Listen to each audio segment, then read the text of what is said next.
Hello dear students, myself Dr. Sakshi Chauhan, Assistant Professor, Government Mira Girls College. The subject which I am teaching you is Company Law, Company अधिनियम.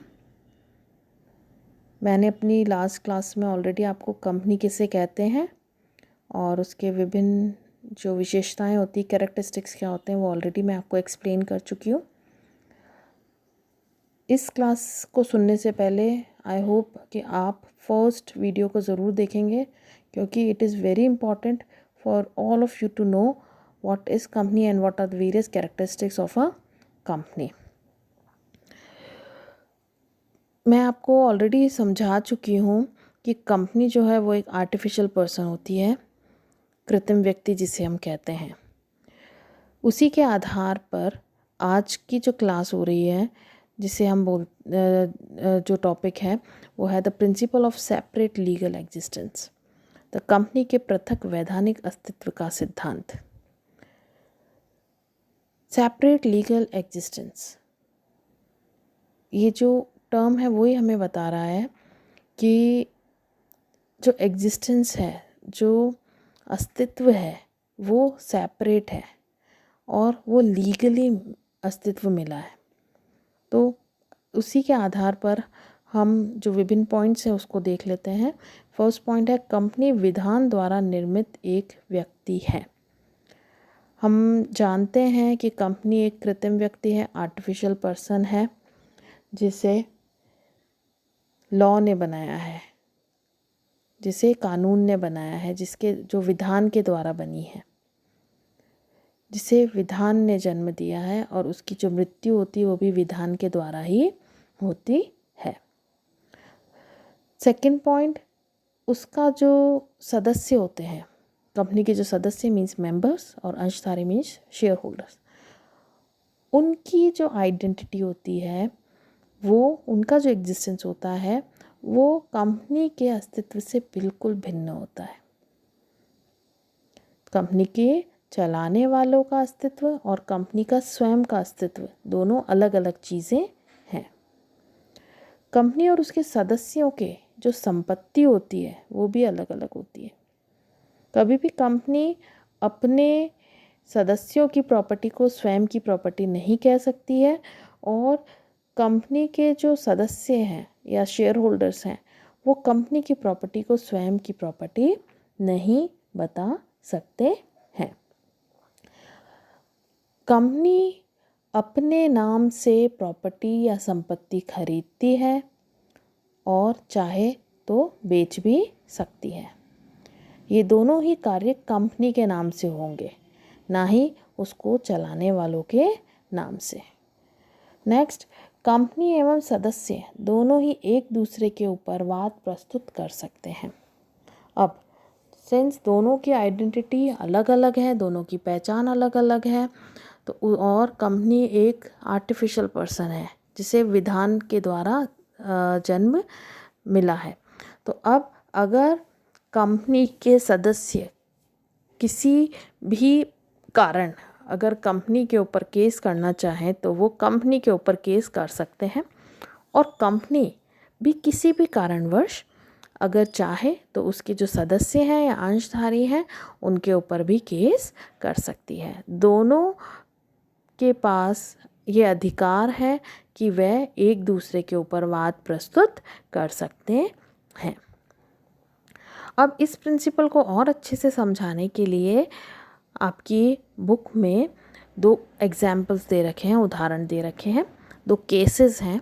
पहला है Salomon versus Salomon and company limited, 1997 का case है, और दूसरा case है Lee and Lee's air farming private limited, 1961. ये जो दोनों केस है वो इस प्रिंसिपल को बहुत ही अच्छे तरीके से एक्सप्लेन करते हैं कि किस तरीके से कंपनी का अस्तित्व अलग है और उसको जो उसमें जो व्यक्ति कार्य करते हैं, उसके लिए जो कार्य करते हैं, उन व्यक्तियों का अस्तित्व अलग है. मैं आपको जो सेकंड एग्जाम्पल है Lee and Lee's air farming private limited का एग्जाम्पल जो है मैं आपको वो एक्सप्लेन कर रही हूँ। ये जो एग्जाम्पल है इसमें कंपनी के पृथक अस्तित्व के सिद्धांत को मान्यता प्रदान की गई है। इस मामले में ली ने एक कंपनी की स्थापना की थी। ली ने एक कंपनी को बनाया। ली ने एक अंश को छोड़कर कंपनी के सभी अंशों को खरीद लिया और वह कंपनी का प्रबंध संचालक बन गया। इस पद के अधिकारों के अंतर्गत उसने अपने आप को कंपनी का चीफ पायलट नियुक्त किया। ली कंपनी का विमान उड़ाते समय दुर्घटनाग्रस्त हो गया और उसकी मृत्यु हो गई, उसकी डेथ हो गई। अब उसकी डेथ के बाद जो उसकी वाइफ थी, विडो जो थी उसकी, उसने कंपनी पर श्रमजीवी क्षतिपूर्ति अधिनियम के अंतर्गत क्षतिपूर्ति के लिए कंपनी से प्रार्थना की और कंपनी ने क्षतिपूर्ति करने से यह तर्क देकर इनकार कर दिया कि एक ही व्यक्ति कंपनी का मालिक तथा नौकर नहीं हो सकता है। अब कोर्ट ने क्या निर्णय दिया? कोर्ट ने यह निर्णय दिया कि कंपनी और ली दोनों ही अलग अलग व्यक्ति हैं। वह प्रबंध संचालक की स्थिति में उसकी पोजीशन पर अपने को स्वयं को मुख्य चालक के रूप में कार्य करने के लिए आदेश दे सकता था। अतः ली तथा उसकी कंपनी के बीच में मालिक एवं नौकर का संबंध था। अब इसी आधार पर ली की जो विडो है, उसकी जो विधवा है, उसे क्षतिपूर्ति की राशि बिल्कुल दी जाएगी। तो जब कोर्ट ने ये कह दिया कि एज अ मैनेजिंग डायरेक्टर ली स्वयं को कंपनी के बिहाफ पर पायलट अपॉइंट कर सकता था, तो उसके आधार पर ली की जो एज एन पायलट उसकी जो आइडेंटिटी है, उसका जो एग्जिस्टेंस है वो अलग है, और as a managing director of a company उसका एग्जिस्टेंस अलग है। तो कंपनी की पर्सनालिटी बिल्कुल अलग है और ली की पर्सनालिटी, ली का एग्जिस्टेंस बिल्कुल अलग है। दोनों का अस्तित्व अलग अलग मानने के आधार पर हम ये कह सकते हैं कि ली की जो विधवा है उसको क्षतिपूर्ति लेने का बिल्कुल पूरा हक है। इसके आधार पर, इस एग्जाम्पल के आधार पर इस प्रिंसिपल को अच्छे से एक्सप्लेन किया जा सकता है। अब इस प्रिंसिपल के अंदर आप जब भी इसको एक्सप्लेन करें तब ध्यान रखें कि आपको ये जो इम्पॉर्टेंट 4 कैरेक्टरिस्टिक्स हैं इस प्रिंसिपल को, उसको एक्सप्लेन करना है। मैं फिर से रिवाइज़ करवा देती हूँ आपको कि जो कंपनी है वो एक आर्टिफिशियल पर्सन है, उसके विधान के द्वारा उसको निर्मित एक व्यक्ति माना जाता है।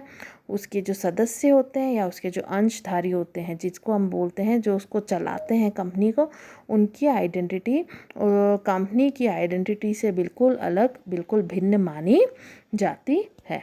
कंपनी और उसके सदस्य की जो संपत्ति होती है उसे भी अलग अलग माना जा सकता है। दोनों की संपत्ति, अब जिसके कंपनी की संपत्ति कंपनी की कहलाएगी और सदस्य की संपत्ति सदस्य की कहलाएगी।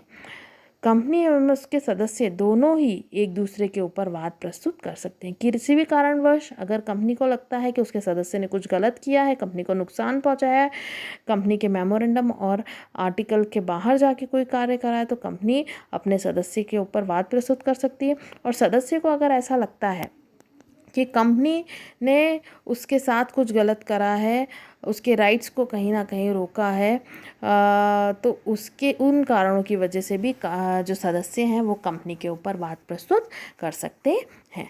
तो जो कंपनी का एग्जिस्टेंस, कंपनी की जो आइडेंटिटी, कंपनी की जो एज ए पर्सनालिटी एक सेपरेट पर्सनालिटी है, उसका अस्तित्व जो उसको व्यक्ति चलाते हैं, चाहे वो सदस्य हों, मेंबर्स हों, सब्सक्राइबर्स हों, अलग अलग नाम से हम उसको जानते हैं, तो इन लोगों से उसकी जो आइडेंटिटी है वो बिल्कुल भिन्न मानी जाती है। और ली वाला जो एग्जाम्पल है उसके द्वारा हम अच्छे से समझा सकते हैं कि जो ली की जो विधवा थी उसे जो क्षतिपूर्ति मिलनी है वो मिलनी ही चाहिए, क्योंकि कंपनी एज अ पर्सन अलग व्यक्ति है और जो ली है एज अ पायलट एक अलग व्यक्ति है।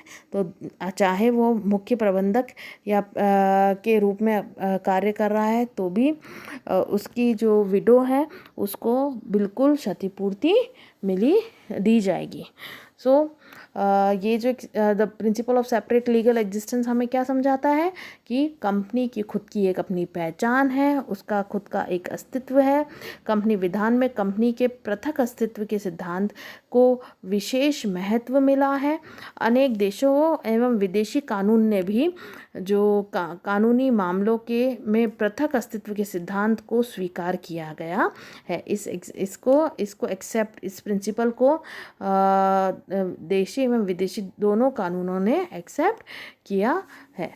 Thank you so much students for watching this video. All the best.